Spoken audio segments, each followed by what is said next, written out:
Assalamualaikum warahmatullahi wabarakatuh. Perkenalkan, nama saya Akmal Hidayat dari kelas Sistem Informasi 5, nomor BP 211 01152610317. Di sini saya akan menjelaskan tentang syarat-syarat sebuah sistem. Sebuah sistem sangat berpengaruh terhadap jalannya sebuah komputer dan jalannya program. Maka dari sebuah sistem memiliki syarat-syarat tertentu.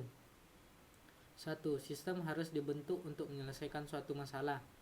2. Elemen sistem harus mempunyai rencana. 3. Adanya hubungan di antara elemen. 4. Unsur dasar dari proses yang terdiri dari arus informasi, energi, dan material yang lebih penting daripada elemen sistem. Lebih penting tujuan organisasi daripada tujuan elemen. 2. Komponen sistem. Sebuah sistem memiliki komponen-komponen yang saling berinteraksi, yang saling bekerja sama dalam bentuk bagian-bagian dari suatu sistem. Dan inilah beberapa komponen sistem. 1. Komponen input merupakan bagian dari sistem yang bertugas untuk menerima data masukan yang digunakan sebagai komponen penggerak atau menangkap data atau pemberi tenaga di mana sistem itu dioperasikan atau yang akan dimasukkan yang berupa dokumen-dokumen dasar. Input atau masukan dapat berasal dari luar atau dalam organisasi. Komponen penggerak ini tersebut terbagi dua kelompok. A. Maintenance input. Energi yang dimasukkan supaya sistem dapat beroperasi. B. Signal output, yaitu energi yang diproses untuk didapatkan keluarannya. Dalam sistem pengambilan keputusan tersebut, maka signal inputnya adalah informasi yang menunjang. 2. Komponen proses. Komponen dalam sistem yang melakukan pengolahan input mendapatkan hasil yang dibutuhkan. Contoh kegiatan tersebut adalah klasifikasi, peringkasan, pencarian data, organisasi data, dan lain-lain. 3. Komponen output. Komponen hasil pengoperasian dalam suatu sistem pengambilan keputusan. 4. Komponen kendala. Komponen yang berisiko, aturan, atau batasan-batasan yang berlaku akan membuat tujuan menjadi lebih bermanfaat, atau adanya suatu kendala atau batasan yang jelas akan mampu mengidentifikasikan apa yang harus diantisipasikan dalam mencapai tujuan sistem. 5. Komponen kontrol. Komponen pengawas dan pelaksanaan proses pencapaian tujuan. Kontrol ini dapat berupa kontrol pemasukan input, pengeluaran data, pengoperasian, dan lain-lain. 6. Komponen umpan balik. Komponen yang memberikan respon atau berjalannya suatu sistem, kegiatan tersebut seperti perbaikan atau pemeliharaan sistem. Dari gambar ini, berawal dari input, melakukan pemrosesan, mengeluarkan output, melakukan kendala, kontrol, kembali ke input, dan mendapatkan feedback. 3. Klasifikasi sistem. Sistem tersebut terbagi dalam 8 bagian klasifikasi sistem, yaitu 1. Sistem abstrak. Sistem abstrak adalah sistem yang berupa pemikiran atau ide-ide yang tidak tampak secara fisik. 2. Sistem fisik. Sistem fisik merupakan sistem secara fisik kelihatannya bentuknya, misalnya sistem komputer. 3. Sistem alamiah. Sistem alamiah adalah sistem yang terjadi melalui proses alam, tidak dibuat oleh manusia, misalnya sistem perputaran bumi. 4. Sistem buatan manusia. Sistem buatan manusia merupakan sistem yang melibatkan interaksi manusia dengan mesin, yang disebut human machine system. 5. Sistem tertentu. Sistem tertentu adalah sistem yang beroperasi dengan tingkah laku yang dapat diprediksi. 6. Sistem tak tentu. Probabilistic system. Sistem tak tentu adalah sistem yang kondisi masa depannya tidak dapat diprediksi karena mengandung unsur probabilistik. 7. Sistem tertutup. Sistem tertutup adalah suatu sistem yang tidak terhubung dan tidak terpengaruh oleh lingkungan luar. 8. Sistem terbuka. Sistem terbuka adalah sistem yang berhubungan dan dipengaruhi oleh lingkungan luar. 4. Karakteristik sistem. Secara umum, sebuah sistem terdiri dari input, output, proses, dan output. Ketiga hal tersebut merupakan konsep sebuah sistem yang paling sederhana. Suatu sistem dapat dikatakan sebagai sistem yang baik apabila memiliki karakteristik yang tertentu. Menurut Subtabari tahun 2012, karakteristik sebuah sistem dapat digambarkan dan dijelaskan sebagai berikut. A. Komponen sistem. Suatu sistem terdiri dari sejumlah komponen yang saling berinteraksi yang bekerja sama membentuk satu kesatuan. Komponen-komponen sistem tersebut dapat berupa suatu bentuk subsistem. Setiap subsistem memiliki sifat-sifat sistem yang menjalankan suatu fungsi tertentu dan mempengaruhi proses sistem secara keseluruhan. Suatu sistem dapat mempunyai sistem yang lebih besar yang disebut dengan suprasistem.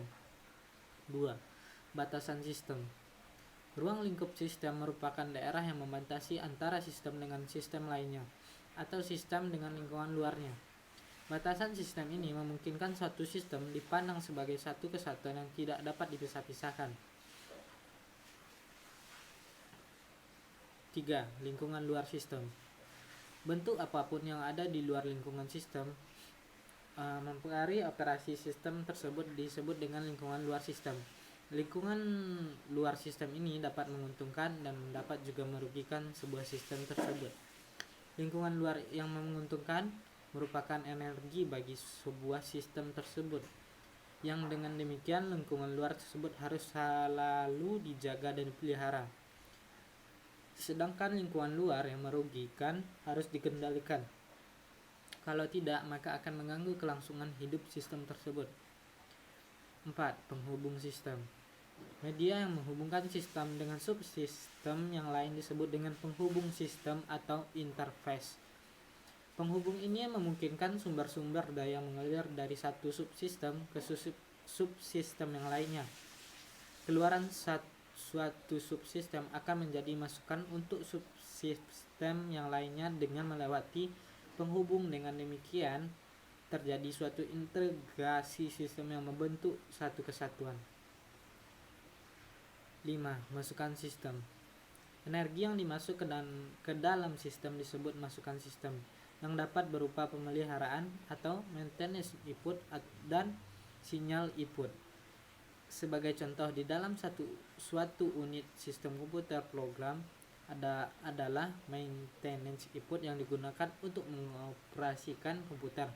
Sementara data adalah sinyal input yang akan diolah menjadi informasi. 6. Keluaran sistem. Hasil energi yang diolah dan diklasifikasikan menjadi keluaran yang berguna. Keluaran yang ini merupakan masukan bagian subsistem yang lain.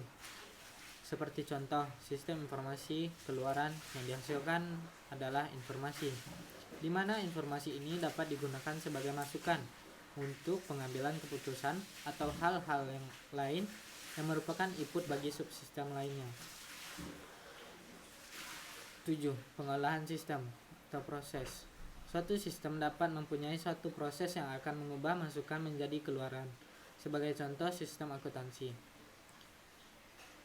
8. Sasaran sistem. Suatu sistem memiliki tujuan dan sasaran yang pasti dan bersifat deterministik. Kalau suatu sistem tidak memiliki sasaran, maka operasi sistem tidak ada gunanya. 5. Yang mempengaruhi kualitas informasi. Ada 3 hal yang dapat mempengaruhi kualitas informasi.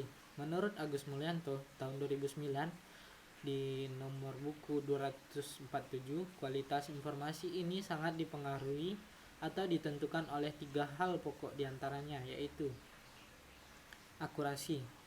Akurasi adalah sebuah informasi yang harus akurat karena dari sumber informasi hingga penerima informasi kemungkinan banyak terjadi gangguan yang dapat mengubah atau merusak informasi tersebut.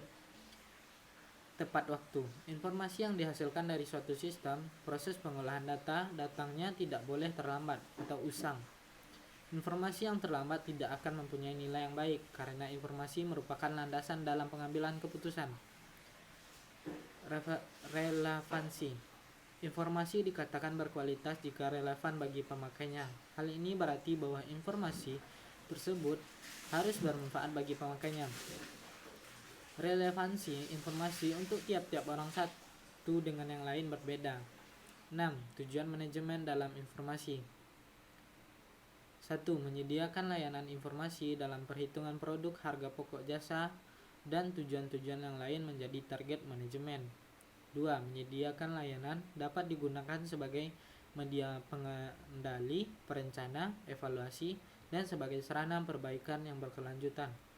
3. Menyediakan informasi pendukung yang berguna untuk analisis data dan pengambilan keputusan bagi suatu perusahaan.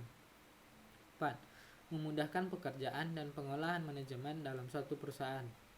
Sekian dari saya, terima kasih. Wassalamualaikum warahmatullahi wabarakatuh.